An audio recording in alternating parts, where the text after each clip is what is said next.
If you haven't already read or listened to my previous blog post, 4 practical dialogue tips from my conversation with Brent, I'd recommend you go and listen to that. This is kind of a continuation of that post. That post was focused on specific dialogue maneuvering kinds of things that I did in that conversation. And this one is really focused just on a major aspect of Brent's view that we were able to get into in detail, which is the role of sex and the right to it and how that interacts with his pro-choice views. So today's post is called, "Is Abortion Justified by an Inalienable Right to Sex?" So I started the article with this trigger warning. This is a story of me grappling with the view Brent had that abortion is necessary so that people can have sex without consequences. I challenged Brent to change his view with a thought experiment. I had to push Brent pretty hard though, and the thought experiment became pretty grim. If you're sensitive to dark thought experiments involving born babies being killed, this may not be the article for you. I had a suspicion that there was a part of Brent's view that we hadn't talked about yet, so I took a chance and asked him, "I have a guess about something that's going on in the background for you. Do you think people have a fundamental right to have sex?" Brent said, "Yeah, I do. It's like one of the most important things in life." I said, "That's really interesting. I think if the right to have sex is inalienable, and if limiting that right is immoral, then you're right. Abortion does need to be legal. Birth control fails sometimes, and sometimes people don't want to have kids. In order to protect an inalienable right to sex, legal abortion is necessary." Brent said, "Yes, exactly. And it's especially necessary for women to have equality. Men can have sex without being forced to take care of children. They can skip out, but women need abortion to be equal." I said, "Yeah, I think this is an important point, and I think it's one of the reasons people want so strongly for abortion to be available. The way pregnancy works, it doesn't create symmetrical responsibilities for men and women. You can curse God if you want, maybe it isn't fair, but you're right, it's not symmetrical. This is one of the reasons I'm strongly in favor of harsher punishments for men that don't pay child support.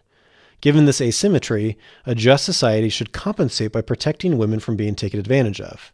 It's similar to how a just society should respond to the fact that men are generally physically stronger than women by working as hard as it can to stop men from assaulting them, sexually or otherwise." Brent said, "Yeah, that makes sense." I continued, "I don't think the right to have sex is the kind of fundamental right that justifies killing children, though. Sex is important, but the right of one person to live has to be above the right of another person to have sex." Brent said, "I disagree. Stopping people from having sex is like slavery. It shuts down their ability to live life in a human way." I said, "I'm a bit confused. Help me understand your view better. What if 2 guys both wanted to have sex with the same girl, and she was open to having sex with either of them, but not both of them? Do they each have the right to kill the other? It would seem weird if they did, because the same thing that would justify killing the other, the right of the guy to have sex, would also make it wrong to kill the other, restricting someone's right to have sex, which you can't do if you're dead." Brent said, "That's tough. I guess they don't have the right to kill each other because that would restrict each other's opportunities. It's more important to not restrict someone else's ability to have sex than to enable your own ability to have sex." I said, "If that's true, I think I could argue that killing the fetus is preventing him from ever having sex when he grows up. But I think there's a bigger problem with your view. Let's go back to the example of John Paul we used earlier. He wants to go out, party, and hook up with girls, but he can't because he has to watch his kid. The kid is totally limiting his ability to have sex. Does he have the right to kill his kid so he can have sex whenever he wants to?" Brent said, "No, he doesn't have to kill the kid. He should just put it up for adoption." I said, "Well, pregnant women can't immediately put their kid up for adoption, so let's adjust the story to reflect that. Let's say the adoption agency tells him he'll have to wait 9 months. Should he go 9 months with limited sexual opportunities, or can he kill the kid?" Brent said, "That's a hard one. I guess he can't kill the kid, but he's a guy, and abortion is necessary for women's equality." I said, "Okay, let's try another one. Suppose a woman gave birth to a child at the hospital. Her dirtbag boyfriend is out of the picture. The kid is gross looking, she doesn't want to take care of him, and she knows if she has to take care of him, he will dramatically limit her opportunities, including her opportunities to have sex. Let's suppose the hospital has a shredder installed for just this purpose, kind of like what they use for Christmas trees. Can she dump the born baby into the shredder?" Brent said, "Well, that doesn't seem necessary. She can just leave it at the hospital and walk away." I said, "Again, that isn't an option in pregnancy, so let's change the story again to reflect that. What if she couldn't just leave the kid at the hospital? Let's suppose the government has cracked down on child abandonment. They'll let you put a kid in the shredder, but not abandon him. If she takes care of the kid for 9 months, the adoption agency can take over. Should she take care of the kid for 9 months, or can she put the kid in the shredder?" Brent said, "I guess in that case, you can put him in the shredder." I said, but it's a baby. She can put a baby that looks like this, and I pointed to a picture of a newborn in our brochure, into a shredder? Brent said, I don't like it either, but I don't want to say she has to take care of the kid. It seems unfair to her. It's like a no-win scenario. I said, I'm sympathetic to that.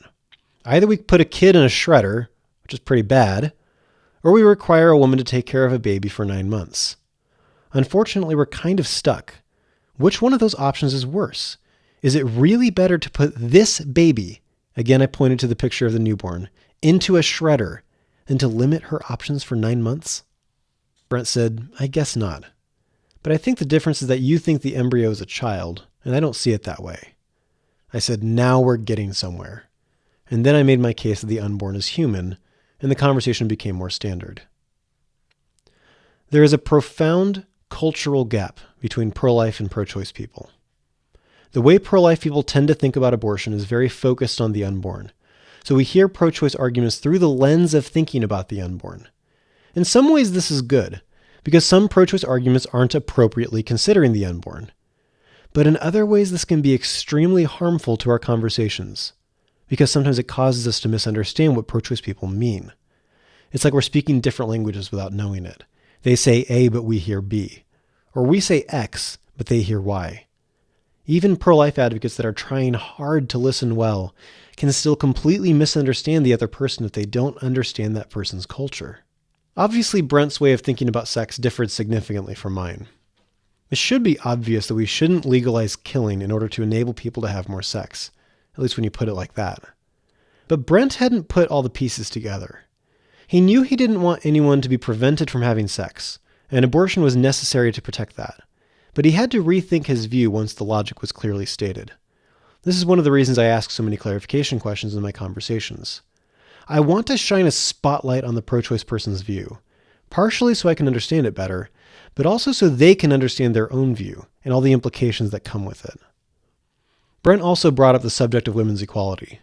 He was very frustrated with how women have been mistreated in the past, which made him even more squeamish about limiting their opportunities. Fortunately, Dr. Charles Camosy helped me understand this part of pro-choice culture significantly better with his chapter on abortion and women in his book, Beyond the Abortion Wars. While Charles and I have some philosophical disagreements, I think he gets pro-choice culture better than almost any other pro-lifer, and this chapter of his book should be required reading for any pro-life advocate. His chapter starts off with this statement: Men have been deciding what happens to women's bodies for most of human history. Any man who is thinking and writing about abortion should always keep this fact squarely in the front of his mind. When I first read that sentence, I viscerally reacted to it, because I've heard that kind of statement used so often to justify abortion. If you're like me and you're already feeling defensive or frustrated, I'd like to remind you that Charles is pro-life. He isn't justifying abortion. He's trying to help us understand the context of arguments about abortion, and he happens to be right. Men have been deciding what happens to women's bodies for most of human history. That fact doesn't justify women killing their children, but it is a fact. And that fact is a huge part of the context for pro-choice views. They are understandably and justifiably concerned about any legislation that restricts what women can do with their bodies, especially if men were at all involved in writing and or passing the legislation. In the case of abortion, we should restrict women from killing babies inside their bodies. But most attempts throughout history to restrict what women can do with their bodies have been incredibly unjust. Please hear me. Learn what this historical context means to the pro-choice person you're talking to, and react appropriately. If you are unwilling to acknowledge that women have been mistreated, then you are just being stubborn and uncompassionate to women.